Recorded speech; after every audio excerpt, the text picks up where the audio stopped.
Magister Carolina Hoyos Loaiza, de Colombia, nuestra tercera ponente del día de hoy, profesional en enfermería, responsable, con alto sentido de pertenencia, liderazgo, con una actitud científica e investigativa, ¿no? Ella tiene sus estudios de posgrados en la Universidad Católica de Manizales, especialista en administración en salud. Sus estudios universitarios los realizó en la Universidad Católica de Manizales, hasta el 2014, tiene un diplomado en cuidados intensivos por la Cruz Roja Colombiana en Manizales, Caldas, en septiembre del 2016. Con ustedes la dejamos con la licenciada Carolina Hoyos, de 3C.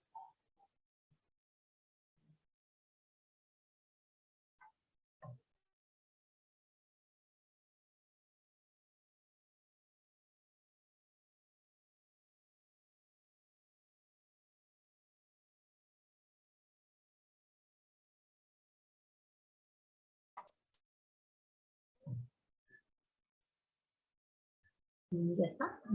¿Sí? ¿Me escucha, licenciada Carolina? Sí, te escucho. En el marco del segundo curso de actualización y cuidados en el tratamiento de las lesiones de la piel en un paciente crítico. Voy a compartir mi pantalla con el objetivo de que podamos entonces iniciar este conversatorio, más allá que una sola ponencia o presentación de mi parte. Muy bien, acá entonces iniciamos dándole la bienvenida a este momento educativo en el que vamos a abordar las fases de la cicatrización y el uso de la terapia de presión negativa en los pacientes que presentan alguna lesión en la integridad de su piel. ¿Partimos desde dónde? En muchos momentos desde contextos como este. Seguramente dentro de las unidades de cuidado intensivo, en este periodo post-pandemia, si hacemos esa revisión de todos los pacientes que estuvieron bajo nuestro cuidado, podemos enfrentarnos hacia momentos en los que evidenciamos estas condiciones. Esto no quiere decir que, por supuesto, todas las barreras de prevención, de cuidados de la piel y de tratamiento, obviamente, para evitar que todo este tipo de contextos se diera, que todos estos eventos adversos ocurrieran en nuestros pacientes, no fueran efectivos. Sabemos que en la actualidad se desarrollan barreras cada vez más importantes y más orientadas a prevenir todo este tipo de situaciones, pero indiscutiblemente el estado crítico de nuestros pacientes, la inestabilidad hemodinámica y la alta dependencia en muchos momentos de la ventilación mecánica invasiva hace que nuestros pacientes tengan una restricción para el cambio de posición y utilizar todas esas herramientas que se han diseñado en las instituciones para hablar en el marco de la cultura de seguridad del paciente, de minimizar todos los riesgos posibles que conlleven a un paciente al deterioro de la integridad de su piel. Vamos a ver entonces que hay unos impactos generados de esta atención y todos ellos van a estar enmarcados en dos enfoques principalmente. Hay unos impactos individuales que se traducen y se llevan a la realidad del paciente cuando se ve afectado por una condición de salud como una herida, porque esto indiscutiblemente va a impactar de manera directa su calidad de vida. Vamos a ver que en muchas ocasiones estas condiciones van a llevarnos a tener del paciente una disminución de la autonomía y de la autoestima por ciertas condiciones de salud. Pensemos, por ejemplo, en lo que impacta la salud de un paciente, su autopercepción y autoconcepto, el ser portador, por ejemplo, de una fístula enteroatmosférica con alto débito o gasto y que evidentemente no haya sido todavía posible canalizar este efluente y evitar, por ejemplo, que este deteriore la piel circundante a la lesión. Vamos entonces a entender también cómo puede aumentar el riesgo de ciertas complicaciones tanto directas e indirectas en el estado de salud. En muchas ocasiones, los pacientes que portan cierto tipo de heridas, pues indiscutiblemente van a ver comprometidos con una mayor afectación en cierto grado del tejido o de la piel circundante a la lesión. Entonces podemos incluso tener para estos pacientes infección de tejidos blandos, entre otros. Vamos a ver que muchas condiciones de estas pueden ser potenciales estados invalidantes generadores de dependencia. En algunos momentos podemos tener un paciente, por ejemplo, con una complicación de una patología de base, la manifestación de esta, como puede ser una diabetes, y que esta los lleve a presentar cierto deterioro en una área de su cuerpo, como puede ser una lesión en una extremidad, y esta pueda conllevar a complicar tanto la salud de nuestro paciente que se deba ver sometido, por ejemplo, a una amputación. Si esta persona, este paciente del cual estamos hablando en este momento, fuese el ingreso primordial de la fuente de sustento económico de su familia, pues indiscutiblemente al verse abocado a una amputación ya va a generar un estado de dependencia para el resto de personas que conviven y comparten con él en su entorno más cercano. Vamos a ver que también puede llevarnos a tener un aumento en el riesgo de muerte por ciertas complicaciones o cierta complejidad también de sus lesiones. Puede ser, por ejemplo, el paciente con el abdomen abierto en el contexto de una peritonitis de los 4 cuadrantes, con una sepsis generalizada, y esto va a tener entonces alta dependencia de soportes vasoactivos, de un componente de ventilación mecánica invasiva, entre otros, y estar en un estado muy crítico de salud. Pero ese impacto no solamente se va a ver reflejado en el paciente, también se va a reflejar en la entidad de salud, porque vamos a tener en muchas ocasiones elevados costos del tratamiento, porque necesitamos tener constantemente un recurso humano de diferentes especialidades como equipo de trabajo multidisciplinar para el abordaje del paciente, que necesitará tener entonces contacto e intervenciones con él. Vamos también a entender que vamos a requerir materiales, dispositivos e insumos para el tratamiento de muchas condiciones clínicas de los pacientes. Esto va a impactar directamente dentro de la estancia hospitalaria del paciente, que en mayor o menor medida se puede ir dilatando en el tiempo. Vamos a necesitar entonces todo ese apoyo de un equipo multidisciplinar que sea enmarcado en el abordaje del paciente con cualquier tipo de lesión, y que posterior a esto también puede necesitar también incluso la intervención de todo nuestro equipo ayudante para rehabilitación.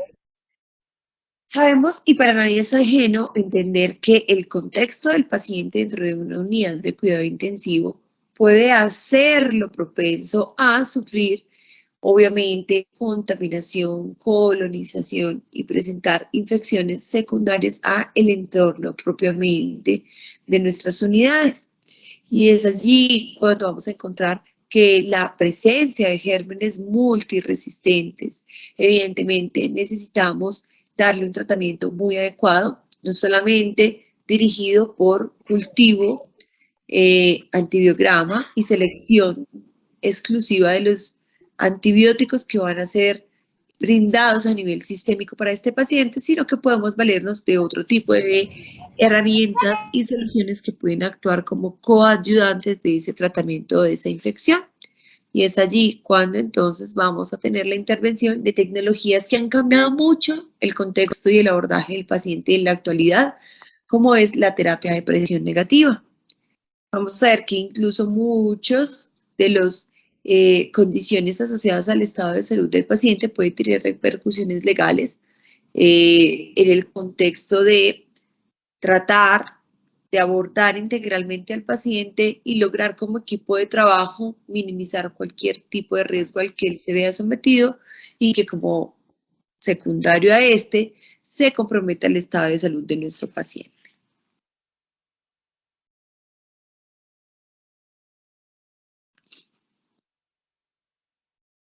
Acá vamos entonces a entender que tenemos 3 enfoques principales dentro de la atención de los pacientes que están comúnmente dentro de la unidad de cuidado intensivo. Un enfoque siempre por condición innata y natural de nosotros como personal del área de la salud, va a ser hacia la barrera preventiva.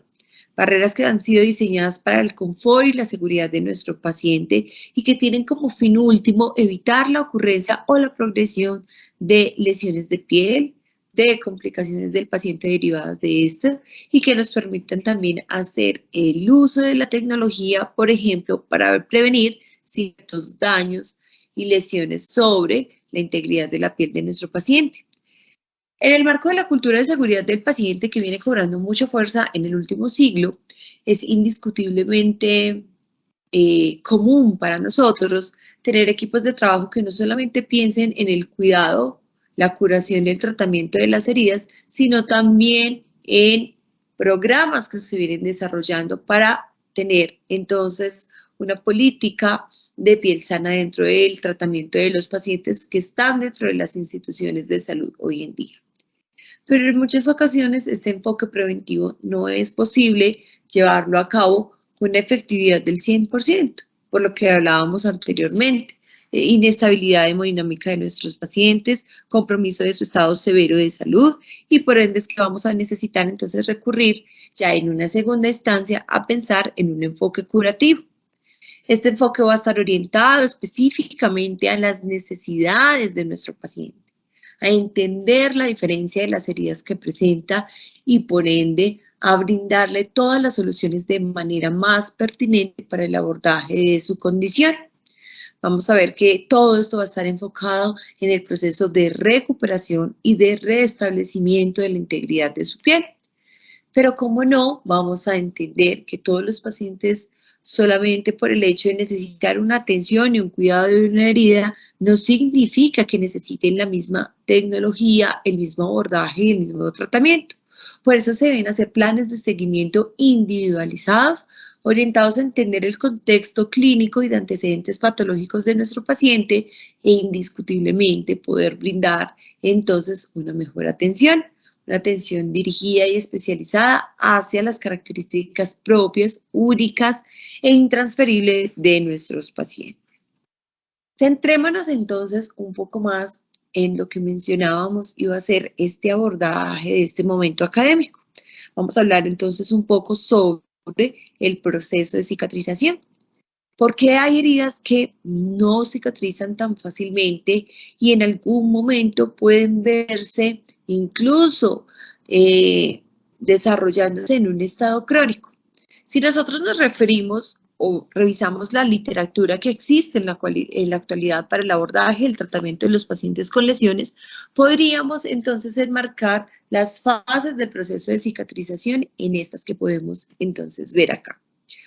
Una fase inicial que puede estar comprendida entre los primeros minutos e incluso inmediatamente ocurre la lesión en nuestro paciente, independientemente de la etiología que sea la causal, va a ser entonces el proceso de hemostasia.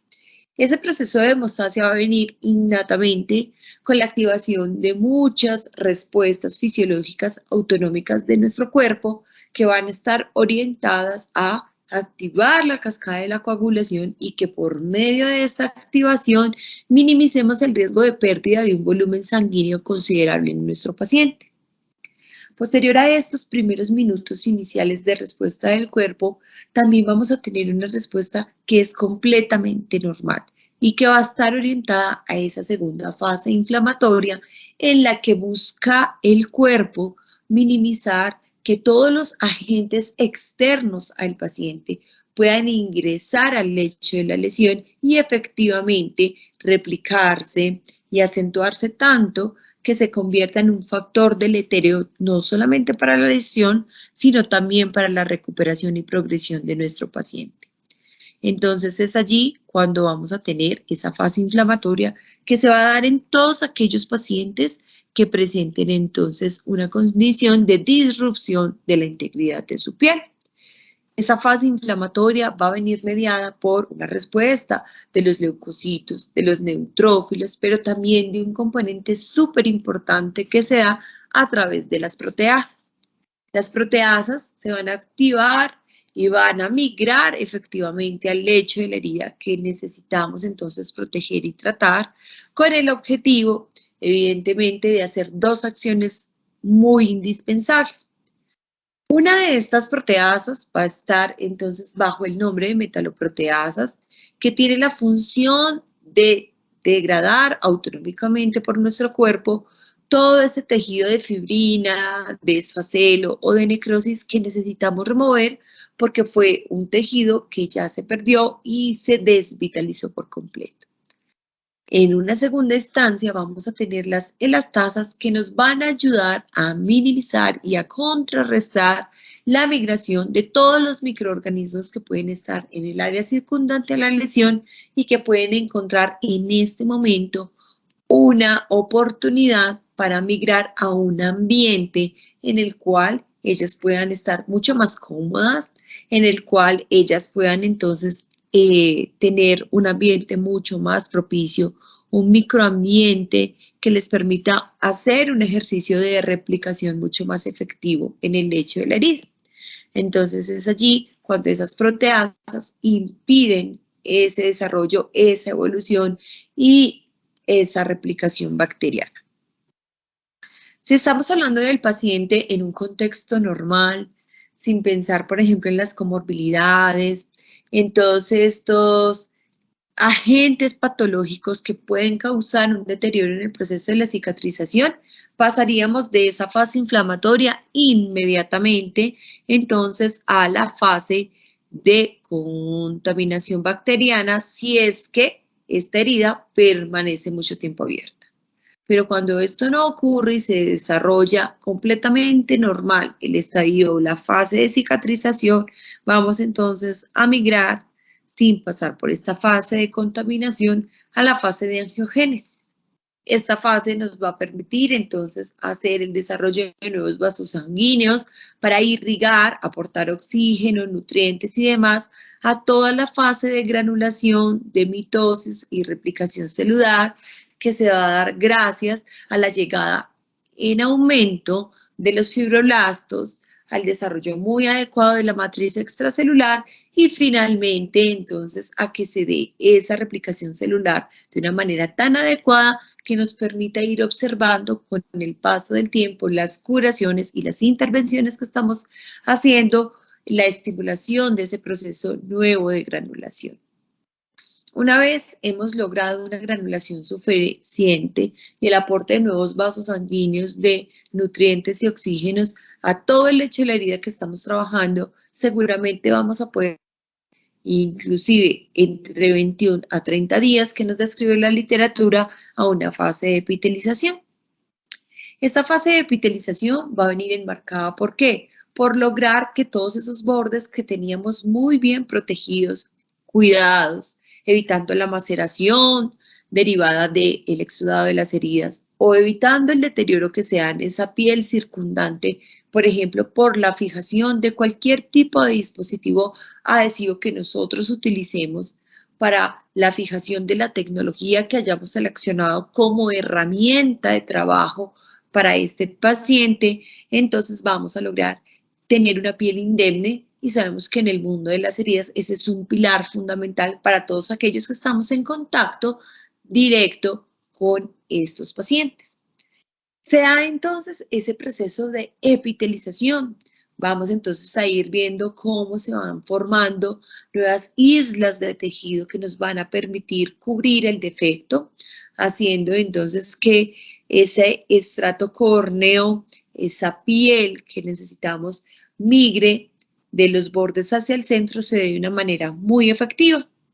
Es allí dentro de ese proceso de epitelización que vamos a tener la formación de una nueva piel, que en una fase inicial de este proceso va a ser muy delgada y que con el tiempo, a través de colágeno y otros factores súper importantes dentro del proceso de cicatrización, va a avanzar hacia ser un proceso también fundamental, que es el proceso de remodelación o el proceso de maduración de la cicatriz.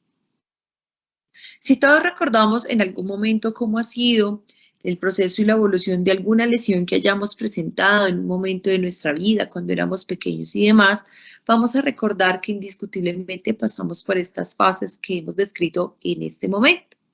y que esa fase de remodelación también ayudó a consolidar de una manera muy efectiva esa piel de la cicatriz con el objetivo de que ésta no se deteriore con facilidad. Este sería entonces un proceso de cicatrización. Pero si nos fijamos en la imagen de las heridas de los pacientes que están en el extremo de esta imagen, entonces podríamos observar, cómo no, estos pacientes que tienen heridas que pueden ser muy comunes también haber observado en ciertos momentos cuando nos llegan pacientes, por ejemplo, con antecedentes de lesiones en los miembros inferiores de etiología venosa, como son las úlceras venosas que son de larga data, o también, por ejemplo, el pie diabético, que puede ser muy complejo y comprometer la viabilidad de la extremidad, o otras condiciones de salud que pueden ser también el motivo de ingreso de los pacientes a las unidades de cuidado intensivo, porque se puede hacer una sepsis incluso de los tejidos blandos en el área circundante. Si nosotros pensamos en esas condiciones clínicas, en esa descripción de las imágenes o de las heridas que veíamos en la diapositiva anterior y también en este slide, vamos a encontrar que en muchas ocasiones se instaura lo que es el proceso alterado de la cicatrización, o vamos a encontrar a nuestro paciente en el círculo vicioso del retraso del proceso de cicatrización. ¿Qué quiere decir esto? Que indiscutiblemente ocurre la lesión en esa fase inicial de activación para evitar mayor pérdida de volumen sanguíneo, se da de manera efectiva, pero posterior a esta, la fase inflamatoria se da mediada por una respuesta excesiva también del cuerpo a ese agente agresor e indiscutiblemente se estadifica y se cronifica en el tiempo. Se dilata el transcurrir de esta fase inflamatoria y cuando tenemos una herida abierta por mucho tiempo, esto es equivalente a que podamos crear una puerta de entrada muy atractiva para diferentes gérmenes y comunidades, indiscutiblemente, de microorganismos que puedan encontrar entonces un entorno muy atractivo para hacer la replicación y la migración de estos a nivel interno de nuestras lesiones. Cuando se nos da ese ejercicio efectivo de la contaminación bacteriana, empezamos a ver que esa herida no evoluciona de la manera que esperaríamos y tenemos signos y síntomas locales que nos hablan de una lesión indiscutiblemente infectada, vamos entonces a entender que todo ese eritema, todo el edema, el aumento de la temperatura, el rubor local, también la manifestación de dolor en el área afectada por nuestro paciente, también para clínicamente una respuesta inflamatoria o un CIRS acentuado, necesitamos entonces también empezarlo a trabajar. Vamos a tener entonces dos condiciones necesarias de intervenir. Una condición que es la fase inflamatoria cronificada o acentuada, pero la otra condición o el otro problema que tendríamos que abordar en este momento sería también la contaminación bacteriana, que no es nada despreciable lo que vamos a necesitar realizar para poder compensar esa cronicidad de nuestra herida como tal y poder pasar y avanzar dentro de las fases siguientes del proceso de cicatrización y finalmente revertir esa condición y que nuestro paciente entonces pueda estar curado y efectivamente resuelta su lesión. Vamos a tener entonces en cuenta muchos factores propios del paciente, pero otros también propios del entorno y de su estilo de vida que pueden alterar el proceso y las fases de cicatrización efectivamente. Vamos a tener una condición. Disculpe, buenas noches, no se ve nada de imagen. Enmarcada entre los factores principales para lesión indiscutiblemente, incluimos signos y síntomas locales que nos hablan de una lesión.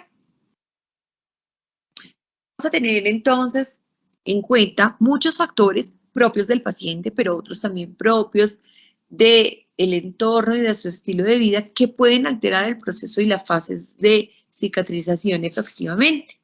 Vamos a tener una condición obviamente enmarcada entre los factores principales para tener como primordial a valorar y es la edad de nuestro paciente. También el consumo de tabaco por la restricción de oxígeno en la circulación que se puede dar o por todas las patologías que se han desarrollado en el paciente posterior a la exposición a estos agentes, obviamente causantes de restricción de oxígeno, como se pueden dar entonces en un EPOC, por ejemplo.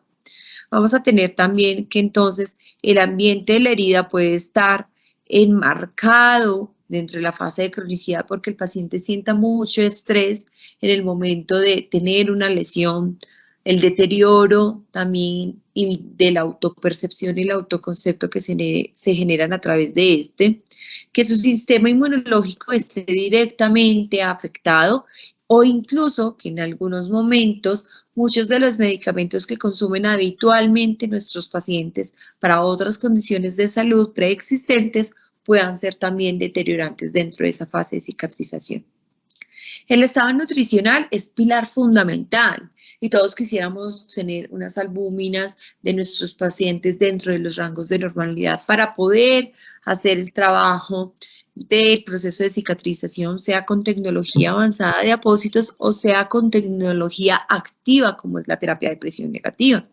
Entonces necesitamos allí empezar a vincular a otros profesionales también de nuestras instituciones y que están muy de la mano con nosotros en el abordaje del paciente crítico dentro de las unidades de cuidado intensivo, como es nutrición o soporte metabólico. Las enfermedades crónicas y todas las comorbilidades deben ser controladas y tratadas para poder evolucionar dentro de las fases y el proceso de cicatrización de una manera adecuada. Es por eso que, por ejemplo, el paciente con una diabetes, con una hipertensión, con una dislipidemia, necesitan entonces estar también en tratamiento para controlar estas patologías de base y que nos permitan tener un sustrato muy adecuado en la intervención de nuestros pacientes. Vamos a tener entonces que el estilo de vida y todos esos factores de riesgo, por ejemplo, que pueden llevar a que el paciente deteriore en gran medida su salud, como pueden ser la alimentación, el consumo de tabaco y alcohol, el sedentarismo y todos esos factores de riesgo que incluso han sido determinados por la Organización Mundial de la Salud como factores de riesgo hasta a nivel cardiovascular que pueden ser modificables, pueden impactar directamente dentro de la recuperación de nuestro paciente.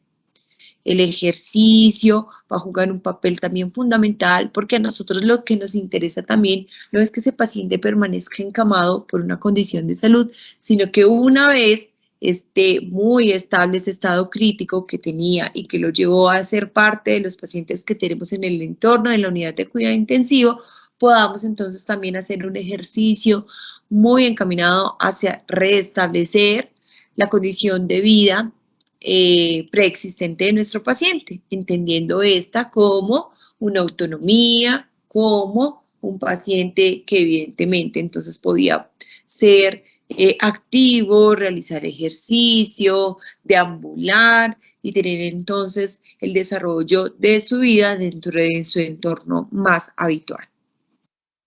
¿Qué pasa con estos factores que afectan la cicatrización? Indiscutiblemente nos van a crear un entorno proinflamatorio que va a acentuar el estadio, la fase inflamatoria, la actividad de las proteasas y en lugar de estas, hacer un ejercicio benéfico de desnaturalizar tejido y evitar que los microorganismos se repliquen, se van a convertir como en una fuente de barrera o bloqueo que no va a permitir avanzar en las fases del proceso de cicatrización. ¿Cómo no vamos a necesitar contrarrestar, por ejemplo, el biofilm bacteriano? En muchas ocasiones tenemos ya instaurado, entonces, más allá de una complicación a través de la contaminación, unas comunidades de diversos tipos de microorganismos que han hecho enlaces muy fuertes entre sí y que llegan a ser tan inteligentes que comparten incluso material genético que los hace multiresistentes para el ejercicio o la acción efectiva del principio activo del antibiótico que estemos administrando a nuestros pacientes. Es allí cuando vamos a necesitar, por ejemplo, hacer un abordaje de desnaturalización mecánica más intensiva dentro de ese entorno, dentro de esa base o lecho de la herida. Vamos a necesitar también hacer algo que muy notorio, que antes era de pronto no pensado o no tan latente para nosotros. Aquellos que fuimos formados hace un par de años en el mundo de las heridas, de pronto sabemos que en ese tiempo de formación veíamos comúnmente cómo el entorno de la herida era muy llevado a un proceso de cicatrización bajo un ambiente muy seco. Hoy en día eso ha migrado mucho y se han hecho diferentes estudios y análisis de cuál es el ambiente en el cual se debe desarrollar el proceso y todas las fases de cicatrización para tener unos mejores resultados, entendiendo mejores resultados como una recuperación más rápida del paciente, con menores secuelas para este también y que permita obviamente optimizar mucho los tiempos de estancia hospitalaria que vemos y que tenemos comúnmente para nuestros pacientes dentro de las instituciones. Entonces ahí es cuando entendemos que la gestión del exudado que se deriva de las heridas también juega un papel súper importante. Hoy en día ya sabemos que el mejor microambiente para desarrollar el proceso de cicatrización es el ambiente que se encuentra en un entorno con una humedad relativa. Entendiendo esa humedad relativa, por ejemplo, como es la humedad de la arena que se encuentra a la orilla del mar, que si nosotros vamos caminando sobre esta porción de la playa, vamos a encontrar entonces que nuestro pie deja huellas en este área de la humedad que conserva esta arena de la playa, pero que en ningún momento vamos a tener entonces, por ejemplo, una cantidad de líquido de agua del mar suficiente como para nosotros ver entonces un aumento significativo de este líquido. Ni tampoco va a estar tan seca esta herida como para ver, por ejemplo, esas partículas de arena que se van desprendiendo y que van migrando entonces levantándose porque están muy secas, por ejemplo, con un golpe de aire. Allí estaríamos entonces ante una condición muy baja de la humedad. Vamos entonces a ver que los últimos consensos que abordan y hacen el tratamiento de los pacientes con herida nos hablan de las mejores prácticas en el cuidado de la piel, pero también en el manejo de las heridas. Y nos hablan de 5 pilares fundamentales que siempre realizamos en el abordaje de nuestros pacientes. Limpieza y preparación de la lesión en primera medida, desbridar y retirar un tejido que es no viable, como puede ser el de fibrina, esfacelo o necrosis, hacer la protección de la piel circundante con barreras de protección cutánea libres de alcohol y que sean muy efectivas, que respondan de una manera muy adecuada, tanto ante la humedad que se puede ver sometida a esa piel circundante por el exudado de la herida, para evitar una maceración y un deterioro de esos bordes, que todos en heridas quisiéramos estuvieran de manera indemne, sin ningún deterioro posible, pero también que los protejan contra la agresión de los dispositivos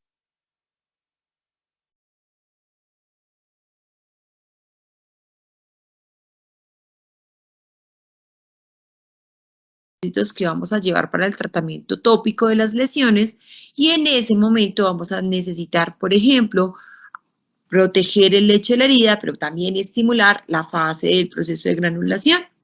Y es allí cuando vamos a tener que analizar también cómo se encuentra ese paciente, cómo está su herida, qué tipo de tejido encontramos en ella y si es la condición que identificamos, hay una contaminación de la lesión, obviamente de la herida que puede comprometernos el paciente, pues entonces también hacer la selección de apósitos, obviamente antimicrobianos que nos ayuden a contrarrestar ese desbalance de microorganismos. En muchas ocasiones nuestro paciente también puede necesitar antibiótico-terapia sistémica. Esto es muy normal de los pacientes que tienen un proceso de infección instaurado ya en su lesión. Vamos entonces a hablar de lo que es ese mundo de la terapia de presión negativa. En la actualidad existen diferentes dispositivos que nos ayudan a entender la necesidad específica de nuestro paciente y tratarlo. Pero ¿qué dispositivos hacen parte del tratamiento del abordaje del paciente con heridas y que necesitan terapia de presión negativa? Entonces vamos a tener unidades de terapias tratantes con software cada vez más especializados que, por ejemplo, permitan a través de una sola unidad de terapia tener diferentes modalidades para atender a los pacientes. Tener los canísteres, los recolectores que nos van a ayudar a contabilizar el exudado derivado de las heridas de los pacientes, pero también que podamos entonces llevar a un tercer espacio ese drenaje de las heridas y evitar que los bordes se nos maceren o que permanezca una humedad excesiva en el lecho de la herida. Y tener también tecnología o dispositivos que estén también en el marco, por ejemplo, de el manejo de la incisión quirúrgica para prevenir la ISO, y que por complicaciones secundarias, pues evidentemente los pacientes también no tengan un deterioro importante de su estado de salud. O es el contexto del paciente que, por ejemplo, también tiene una condición de salud importante, que fue llevada a una cirugía mayor, que queremos entonces velar por la disminución de los riesgos como dehiscencias o acumulación de seromas o hematomas en las líneas de sutura que han sido cerradas por el especialista, y allí utilizaríamos entonces una tecnología incisional para la prevención de complicaciones. Todos hemos crecido en la actualidad con la innovación y el desarrollo de la terapia de presión negativa, y en este momento el VAC ha evolucionado mucho y ha migrado a ofrecernos otras alternativas de manejo para los pacientes. Hemos tenido entonces los apósitos que vienen impregnados de iones de plata, como son por ejemplo los Granophoam Silver o los Granophoam regulares, que ambos nos van a ayudar entonces a estimular el proceso de granulación, pero aquellos que tienen el componente adicional de iones de plata nos van a disminuir también el efecto de replicación de los microorganismos, dándonos o favoreciéndonos el efecto, obviamente, antimicrobiano. Vamos a tener entonces también otra línea de dispositivos que puede ser muy nueva, pero que ha revolucionado y ha cambiado el paradigma de que aquel paciente que tenía una infección, primero lo lleva a lavado y a desbridamiento continuo antes de pensar en una terapia activa para poner en ese paciente en un estado, obviamente, de infección. Hoy en día todo eso ha cambiado gracias a alternativas de manejo que me permiten no solamente tratar el proceso de granulación, sino también disminuir de manera mucho más efectiva versus los apósitos que contienen plata, la carga microbiana del lecho de la herida en un momento determinado. ¿Y es a través de qué? De los sistemas de presión negativa que tienen instilación o lavado que podemos desarrollar a pie de cama de nuestro paciente sin necesidad de pasar constantemente, obviamente, este paciente a quirófano por ejemplo, su inestabilidad, su alta dependencia de soporte vasoactivo, sus altos parámetros de conexión al respirador artificial. Entonces ahí vamos a necesitar este equipo y todos estos dispositivos como coayudantes. Si pensamos en lo que es el mecanismo de acción, sabemos que hay un ejercicio de macro y microtensión, pero a raíz, por ejemplo, de la innovación dentro de lo que es el tratamiento de la terapia de presión negativa con instilación, sabemos que vamos a lograr llevar la solución salina, redistribuirla de manera suave y homogénea en el lecho de la herida y que ésta nos permita desprender las micropartículas de tejido, que es no vital, o también de carga microbiana para ser extraída a través de la presión negativa por medio de la unidad de terapia tratante. Vamos entonces a entender cómo contextos como este del paciente que presentó entonces una lesión asociada a una condición preexistente, como es una diabetes, puede comprometer, por ejemplo, la extremidad de mi paciente. Acá tenemos un caso clínico que quería compartir con ustedes. Es un paciente de 48 años de edad que tuvo una complicación por un antecedente de una diabetes. Este paciente, si vemos estas dos imágenes iniciales, vemos que es una lesión auricular, pero también una lesión en la cara lateral de esta extremidad que tuvo que llevar a que este paciente iniciara amputación.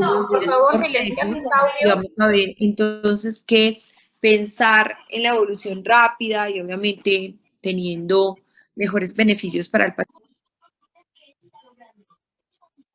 paciente con una cura tradicional sería un poco más larga en el tiempo. Este paciente entonces se benefició de utilizar el sistema de terapia de presión negativa con instilación para poner entonces todo este tejido que necesitábamos desbridar bajo una estimulación mucho más directa a través de una técnica activa. Se combinó entonces este tratamiento del paciente con lavados secuenciales de la terapia de presión negativa, recambio de los dispositivos cada 3 días y vamos a ver cómo fue su evolución.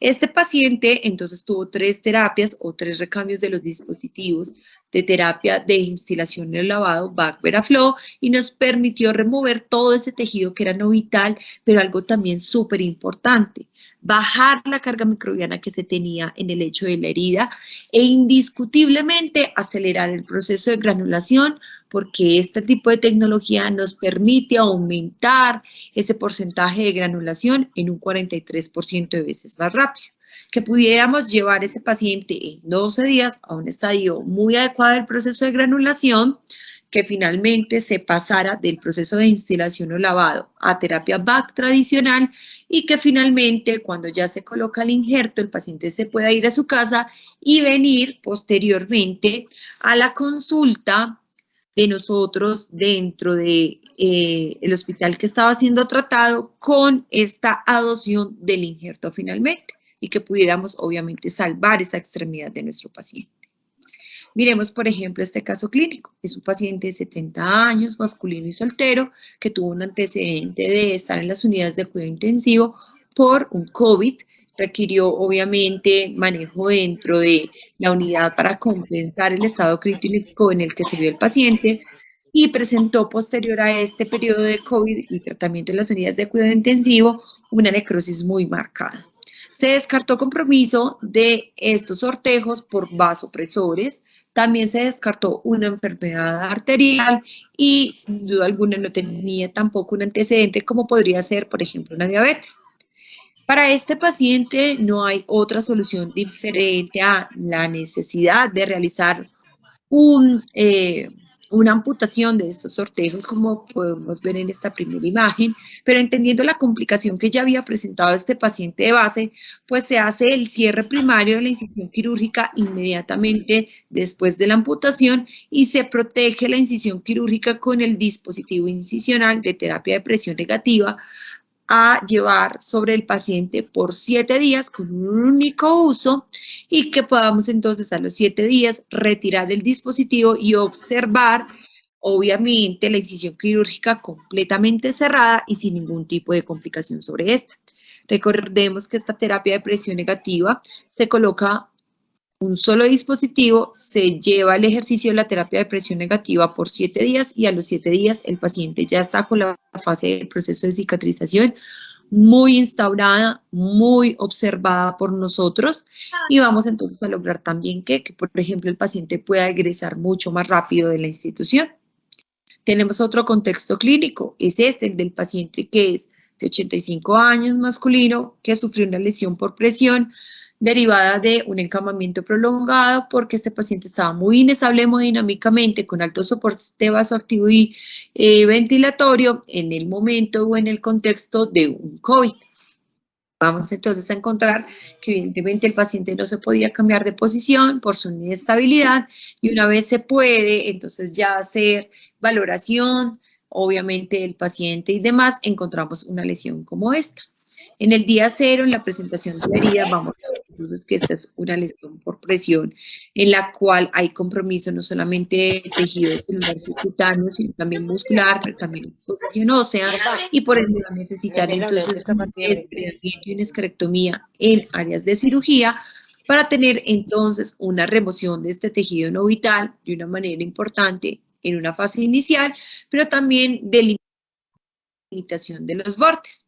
Que hagamos protección de los bordes entonces con terapia o películas de barrera de protección cutánea libres de alcohol, pero que podamos también entonces hacer la colocación de la terapia de presión negativa para estimulación, obviamente de un mayor proceso de granulación y que permita avanzar rápidamente del día 0 al día 27 a realizar una rotación de los colgajos y colocación del injerto.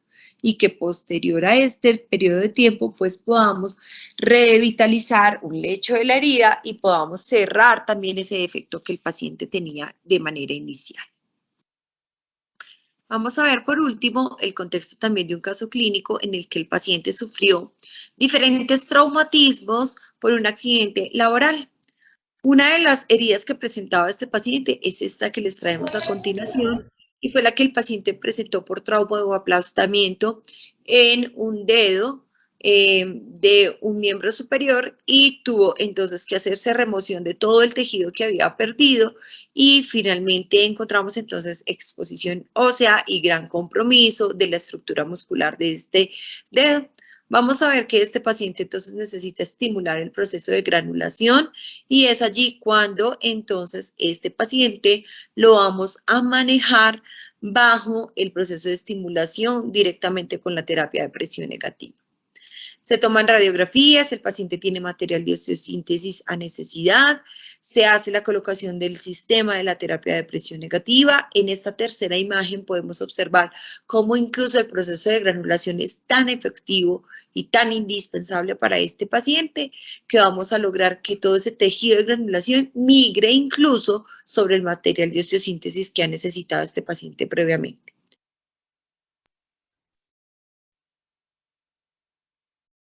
Ya teniendo la preparación del lecho de la herida de una manera muy adecuada, que vamos a poder tener indiscutiblemente una base con un muy buen sustrato para poder colocar un injerto y garantizar que este injerto se va a adherir de una manera muy adecuada a este lecho de la herida y que no vamos a tener pérdida tampoco de este tejido.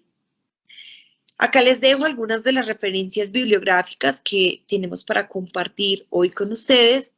Quedo atenta entonces a las dudas o las inquietudes que podamos tener del paciente críticamente enfermo y del abordaje integral de su atención cuando presenta una herida. Fue un gusto para mí estar nuevamente con ustedes en estos espacios educativos y espero poder verlos en una próxima oportunidad. Muchas gracias. Muchas gracias. Licenciada Hoyos, tenemos una consulta de... Claro que sí. ¿Ahí me puedes escuchar? Sí, le escucho muy bien. Perfecto. De Giovanna Magali. Es una pregunta la siguiente. ¿Cómo bajo la carga bacteriana de la herida de 4 grados de mi paciente? Perfecto, muchísimas gracias por tu pregunta. Bueno, ahí de pronto tendríamos que repasar un poquito lo que yo les mencionaba sobre la actividad o el principio activo de la terapia de presión negativa. Ahí entonces vamos a encontrar que vamos a tener un sistema completamente aislado, un sistema cerrado y conectado a una unidad de terapia que bajo una programación de tiempo va a permitir que ingrese la solución salina o la solución antiséptica que utilicemos para el lavado de esa herida y permanezca un tiempo determinado en contacto con la lesión. Ese tiempo como de remojo, por llamarlo de alguna otra manera, tiene entonces la capacidad de desprender y solubilizar parte del tejido que puede ser no viable, pero también en otras condiciones desprender esa carga microbiana y que posterior a ese tiempo de remojo, gracias a el ejercicio nuevamente del ciclo de presión negativa, se remueva todo ese líquido que se deriva de la herida, pero también la solución salina que hemos utilizado para este lavado. Esto se va a repetir una y otra vez de manera automática en las unidades de terapia para el tratamiento de esas heridas de los pacientes sin necesidad de que hagamos reprogramación de la unidad. Una vez esta programación se hace en el quirófano, el paciente pasa a nuestros cubículos en las unidades de cuidado intensivo ya con esta programación automática. Perfecto, muchísimas gracias. Acá hay una siguiente pregunta de la licenciada Sara Sánchez. En el caso del paciente de la LVT sacra, del cual usted nos hizo un ejemplo, tiene dudas. ¿El primer paciente estuvo todo el tiempo en prono? ¿Tenía colostomía?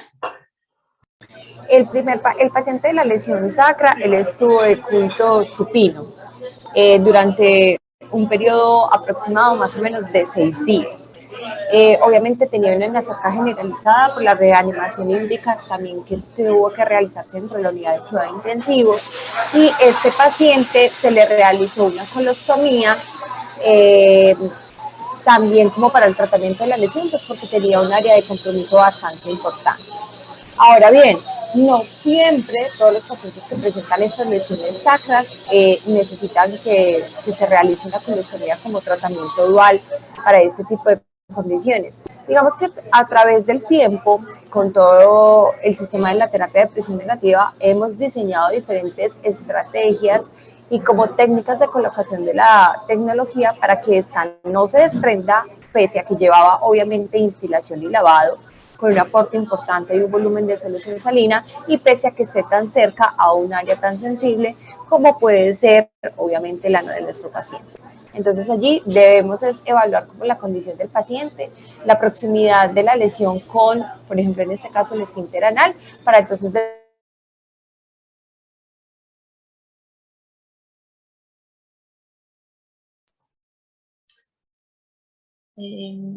Licenciada Carolina, para hacer su la voz.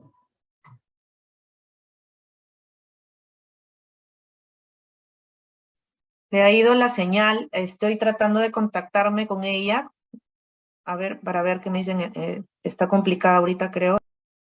Sí, me imagino porque se encuentra en el avión. Ya, perfecto. A ver, si lo podríamos solucionar, si no pasamos ya con la siguiente invitada. ¿Me puedes repetir la otra pregunta? Qué pena. Sí, no te preocupes.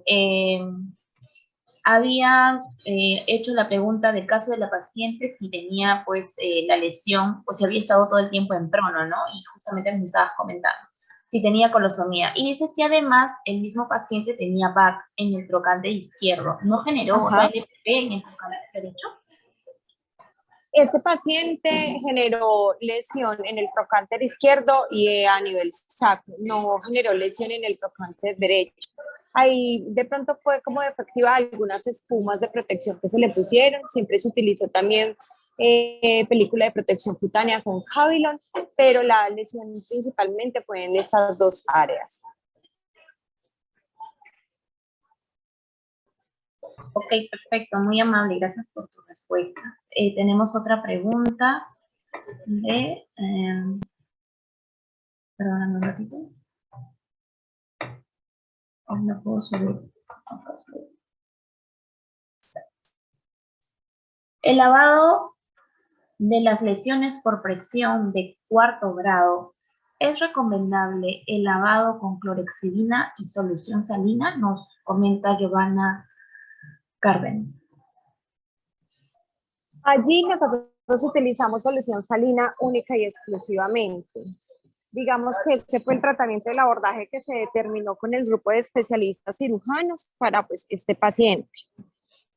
No recomendamos el uso de la clorhexidina pues, de una manera directa porque en muchas concentraciones esta puede ser citotóxica para la lesión, ¿cierto?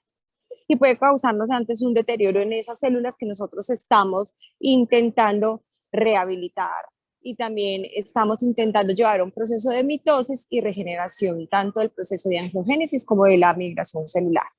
Entonces allí nosotros tenemos como algunos estudios que la literatura nos menciona, por ejemplo, la utilización de solución salina versus otras soluciones antisépticas adecuadas para el tratamiento del lecho de la herida, y se ha observado de pronto que hay igualdad en cuanto al porcentaje de tejido de granulación, pese a que de pronto algún otro tipo de solución tenga también un ejercicio bactericida.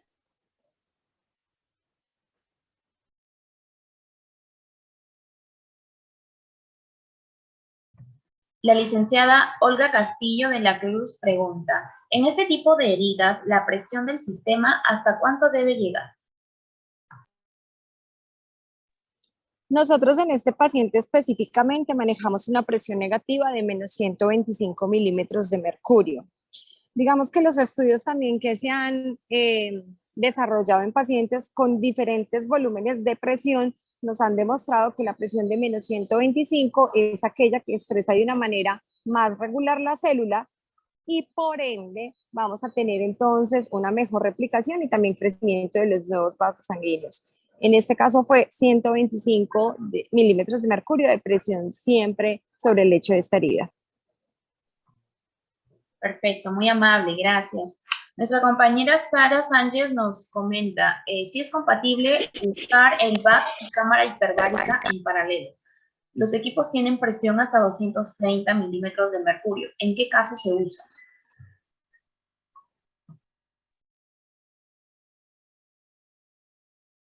El rango de movilidad de estas unidades de terapia es de menos 25, perdón. ¿Ahí me escuchan bien? Sí, sí.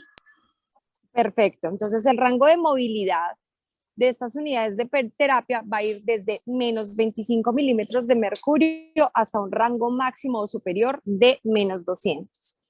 Digamos que, como bien les mencionaba, estos estudios que nos avalan una presión óptima de 125 nos demuestran también que presiones superiores a esta no van a hacer un ejercicio de estrés celular adecuado y por ende se va a ralentizar el proceso antes de migración celular.